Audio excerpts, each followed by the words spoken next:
I think I had really high expectations for how this pregnancy was going to go. A lot of my friends were pregnant and everything was going great for them. At 30 weeks, I started to just feel really swollen. I guess I could say my body was really swollen. And so I went to the doctor and she said, you're going to be on bed rest. Your blood pressure is really high.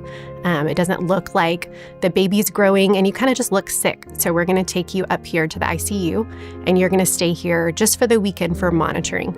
So in my mind, I thought, I'm just going to be here for a couple days. It's going to be fine. About the third day when I was supposed to be released, my doctor came in and said, actually, your blood pressure has stayed high and you have protein in your urine, which means that you have preeclampsia.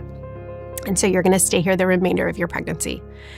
And I think at that moment, that was the first time that I just felt like, Lord, what are you doing? I can't leave this place. And I was terrified.